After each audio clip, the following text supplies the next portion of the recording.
Hello दोस्तों, आज मैं आपके लिए एक हॉरर फिल्म लेकर आया हूँ जो काली मंथन की एक पुरानी दास्तान पर आधारित है। कहानी एक नवविवाहित जोड़े के इर्द गिर्द घूमती है जो एक दूर दराज गाँव में बसने चले जाते हैं, जहाँ फिर उन्हें एक अत्याधुनिक शक्ति का सामना करना पड़ता है जो उनके होने वाले बच्चे को निशाना बनाती है। तो आखिर ये शक्ति क्या है और आगे क्या होगा, चलिए शुरुआत करते हैं मूवी के कहानी से।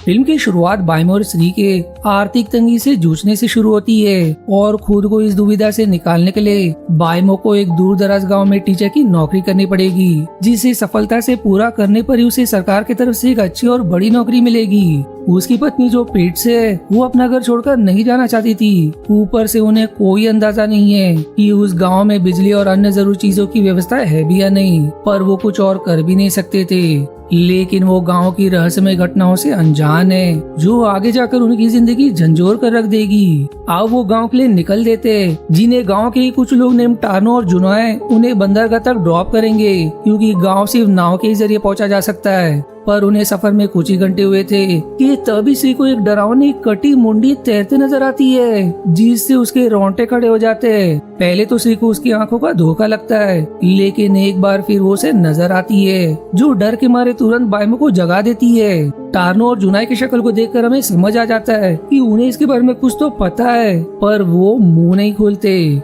इसके बाद अब श्री को फिर ट्रैवल सिकनेस होने लगती है, इसलिए थोड़ा रिलैक्स होने के लिए वो गाड़ी को रुकवा देते हैं। यहाँ बाइमो श्री को थोड़ी राहत दे ही रहा होता है कि तभी झाड़ियों से एक ताबूत निकलकर उनके ही तरफ बढ़ने लगता है, जो देख उनके पसीने छूट जाते हैं, जो अब भागने लगते हैं। पर गाड़ी शुरू होने का नाम ही नहीं लेती, इसीलिए वो किसी प्रथा के अनुसार कुछ खाना उस ताबूत के आगे फेंकते हैं, जिसकी तुरंत बाद ही उनकी गाड़ी शुरू हो जाती है और वो वहाँ से तुरंत निकल लेते हैं। उनके निकलने के बाद हम देखते कि कोई भूतिया हाथ उस ताबूत से निकलकर वो खाना उठा लेता है। अब सुबह होने पर जब वो कुछ खाने के लिए रुकते तो जुनाई उन्हें समझाता है कि वो उड़ते ताबूत यहाँ आम बात है। यहाँ के लोग किसी के भी मरने के बाद उनके ताबूत को दफनाते नहीं, बल्कि जंगलों के पेड़ पर लटका देते हैं और वो ही ताबूत लोगों के पीछे पड़ जाते हैं अगर उसमें दफन की गई लाश कभी काला जादू करती हो, जो मरने के बाद अपना शिकार ढूंढने लगती है। अब ये जानकर बाइमो और श्री थोड़ा सोच में पड़ जाते कि ना जाने आगे और क्या क्या देखना पड़ेगा,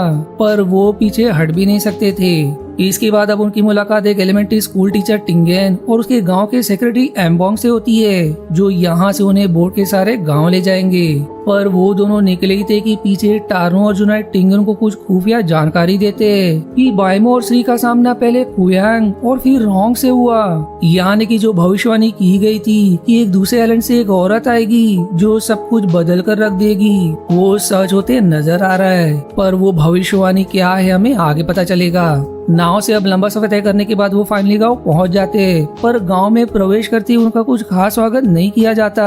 वहां बिजली की भी सुविधा नहीं थी और घर भी एक छोटी सी कुटिया थी। बाइमो फिर स्कूल के प्रिंसिपल कास्नो से ये शेयर करता है कि यहाँ आते वक्त उनकी मुलाकात एक अजीब से बुजुर्ग कपल से हुई जो अलग ही बर्ताव कर रहे थे। कास्नो इस पर बताता है कि कुछ समय पहले यहाँ पर बाढ़ आई थी, जिसमें वही दो कपल तांबी और बोय ने भी अपने बेटे को खो दिया, जिसके बाद से गांव वाले उनसे दूरी बनाने लगे, क्योंकि उन्हें विश्वास है कि वो काला जादू करते हैं और वो बाढ़ भी उनकी वजह से आया था। पर उन्हें डरने की जरूरत नहीं है, वो उन्हें तंग नहीं करेंगे। लेकिन उनकी ये बात गलत निकलती है, क्योंकि पहले ही रात वो बुजुर्गों के घर पर दस्तक देते हैं, जिससे दोनों भी घबरा जाते हैं। जिसके बाद तांबी अजीब तरह से श्री के घर को छूकर चली जाती है। अब अगले दिन से दोनों भी स्कूल के बच्चों को पढ़ाने लगते हैं, लेकिन फिर श्री को एक भयानक दृश्य थोड़ी देर के लिए दिखाई देता है, जिससे वो और सहम जाती है। पहले ही ऐसे कई घटना हो चुके हैं जो एक आम इंसान को पागल कर दे, लेकिन श्री अपने पति के लिए हिम्मत दिखाती है। पर ये तो बस शुरुआत थी, क्योंकि अगले दिन स्कूल के दौरान उन्हें तांबी नजर आती है, जिसकी तुरंत बाद उन्हें एक बच्ची की चीख सुनाई देती है। चेक करने पर उन्हें वो बच्ची सीलिंग पर लटकी मिलती है, जिसे एकदम से कोई ऊपर खींच लेता है। बायमो हिम्मत करके उसे निकालने पड़ता है, पर वो अचानक से उस पर हमला कर देती है। इतना कम नहीं कि दूसरे क्लास में श्री को वही खौफनाक विजन फिर से नजर आते हैं, जिसमें वो बच्चे बलिदान देना होगा बार बार बड़बड़ाते जा रहे थे। समय रहते बायमो पहुंच जाता है और श्री को होश में लाता है, पर ये अजीब घटना यहाँ नहीं रुकती, क्योंकि उसी रात जब वो थोड़ा आराम कर रही होती है, वही जली कटी मुंडी जो उसने शुरुआत में देखा था यहाँ भी उसका पीछा नहीं छोड़ती। पर एक झटके में उठने पर उसे महसूस होता है कि शायद वो कोई बुरा सपना था।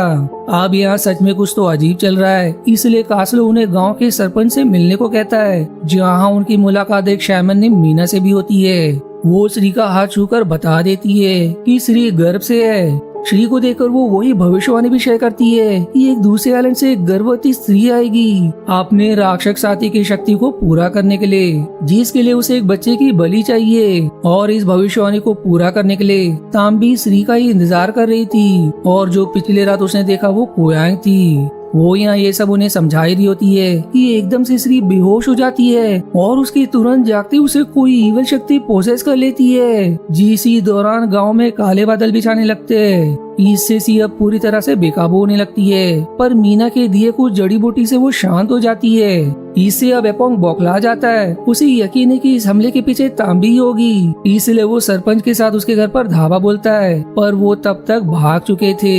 लेकिन जाने से पहले उन्होंने कोई अनजान रिचुअल कर गए थे। उसी दौरान टिंगेन भी पहुंच जाता है, जिसके पास बायमो एक बालों का गुच्छा नोटिस करता है, जिस पर टिंगेन बताता है कि ये उसे अपने घर से तब मिला जब कोयांग उसके बच्चे और पत्नी को ले गई।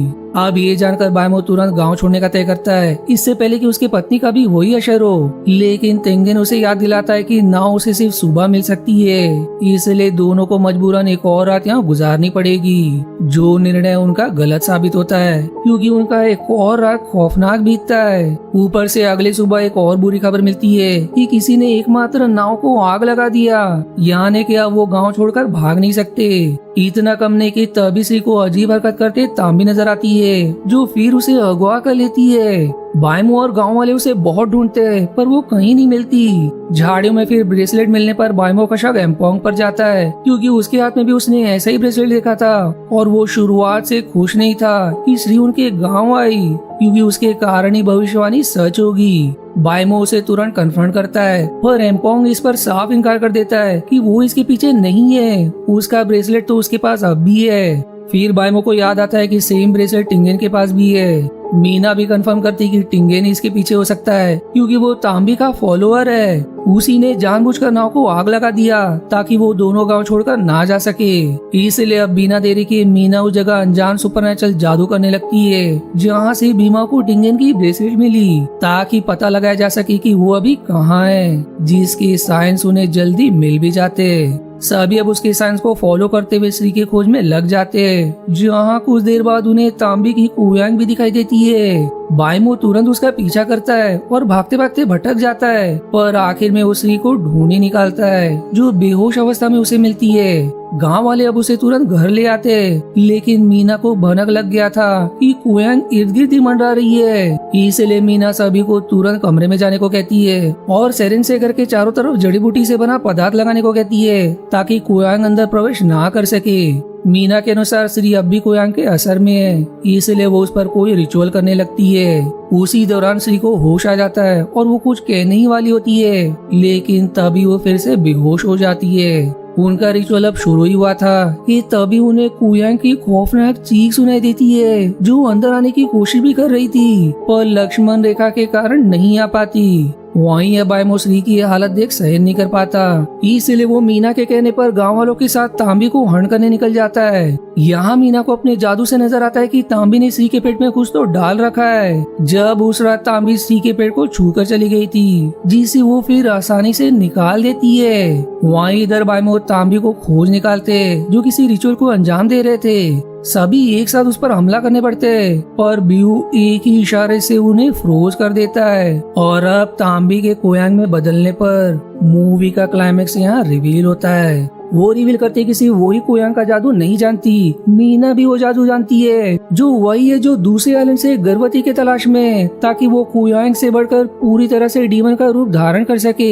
अब हमें समझ आता है कि जब श्री को अगवा किया गया था तब तांबी ने उसे मीना के बारे में सारा राज बता दिया था, इसलिए उस पर यही राज श्री बायमो को बताने की कोशिश कर रही थी, लेकिन मीना ये समझ गई, इसलिए उसने तुरंत उसे बेहोश कर दिया। वहीं एम्पोंग को जो तांबी के घर पर बलि के आर्टिफैक्ट्स मिले वो श्री को बचाने के लिए की गई थी, जिनके कारण श्री पोजीशन से शांत हुई थी। इसके अलावा श्री को वो दौरा इसलिए पड़ा क्योंकि मीना ने उसे कुछ काला जादू पिलाया, और वहीं श्री को झाड़ियों में ढूंढते दौरान तांबी कुयोंग के रूप में बायमो को श्री की तरफ गाइड कर रही थी। उसने जानबूझकर टिंगेन की मदद से श्री को अगवा किया ताकि वो श्री को मीना से बचा सके। अब ये जानने के बाद बायमो श्री को बचाने निकल जाती है, जिसके पीछे बायमो और बाकी भी जाते हैं। वहीं टिंगेन सैरन को दबोच लेता है इससे पहले कि वो उनकी जान ले ले। वो भी रिवील करता है कि तांबी अपनी दुश्मन नहीं है बल्कि मीना है। तांबी तो शुरुआत से ही मीना के काले जादू से गांव को बचा रही थी। ये जानने के बाद अब एम्पोंग और सैरन को भी उसकी बातों पर यकीन होने लगता है, लेकिन ये समझते ही मीना सबसे पहले एम्पोंग की जान ले लेती है और फिर सैरन एंड तिंगेन को भी फ्रोज करके उन्हें भी मौत के घाट उतार देती है। मीना अब अपने मकसद में कामयाब होने ही वाली थी, लेकिन सही समय पर तांबी उस पर हमला कर देती है। बायमो अब जब घर लौटता है तो उसे पूरा घर आग के हवाले मिलता है, जो देख वो पूरी तरह से टूट जाता है कि उसकी पत्नी अब नहीं रही, लेकिन समय रहते तिंगेन ने श्री को निकाल लिया था। मरने से पहले तिंगेन बायमो को समझाता है कि मीना ने कुयोंग का रूप ले लिया है, इसलिए उसे जल्द से जल्द उसके शरीर को नष्ट करना होगा। यही एक तरीका उसे रोकने का। बायमो अब बिना देरी के उसी बाल के गुच्छे से जो मीना के ही बाल थे उसकी मदद से उसे खोजने लगता है, क्योंकि उसके करीब होने पर वो बाल इशारा करने लगता है, जिसका प्रयोग करने के बाद वो उसे कुछ अजीब इमारत के बीच मिल जाती है। पर बायमो जब उसकी लाश को नष्ट करने की कोशिश करता है तो करीब में गड़े मुर्दे अपने कब्र से निकलकर उस पर टूट पड़ते हैं, लेकिन बायमो उनसे कैसे तो पीछा छुड़ाकर उसकी लाश को वहाँ से निकालकर उसी सुलगती अग्नि के हवाले कर देता है, जिससे यहाँ जब दोनों भी कुयोंग की जंग चल रही होती है मीना का सर एकदम से अधमरा पड़ जाता है, जिसकी आखिरी में बायमो जान ले लेता है। इसके बाद मूवी 6 महीने आगे मुड़ जाती है और वो अब भी इस गांव में बसे थे। उन्हें एक और खुशखबर मिलती है कि बच्चे के चेकअप के लिए अब उन्हें दूर नहीं जाना पड़ेगा। एक नई दाई गांव में आई है। तभी उन्हें फिर तांबी और बुई नजर आते जो मानो इन्हें आशीर्वाद दे रहे हो, पर तभी उन्हें एक दंग करने वाली खबर मिलती है कि तांबी और बुई आज ही चल बसे, यानी कि उस पल जिन्हें उन्होंने देखा वो उनकी आत्मा थी। ऊपर से मूवी के एंड में हमें दिखाया जाता है कि वही दाई ने मीना के सिर को बचा रखा है, जिसका शायद उससे कोई रिश्ता है, इसलिए वो अब भी श्री के बच्चे के बलिदान से मीना को रिजरेक्ट करेगी। इससे यह क्लियर होता है कि बायमो और श्री को तांबी मरने के बाद भी क्यों नजर आए, क्योंकि वो जान चुके थे कि इन्हें अब नई दाई से खतरा है, इसलिए वो मरने के बाद भी उसके बच्चे की रक्षा करेंगे। जिसी हॉरर एंडिंग के साथ ये मूवी यही समाप्त हो जाती है।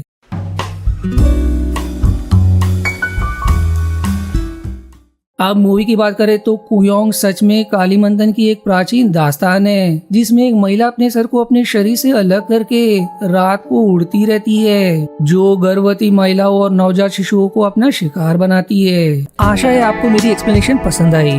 यदि हाँ तो प्लीज वीडियो को लाइक करना और चैनल को सब्सक्राइब करके सपोर्ट करना ना भूलें। मिलते हैं अगले एक्सप्लेनेशन वीडियो में, तब तक के लिए धन्यवाद दोस्तों।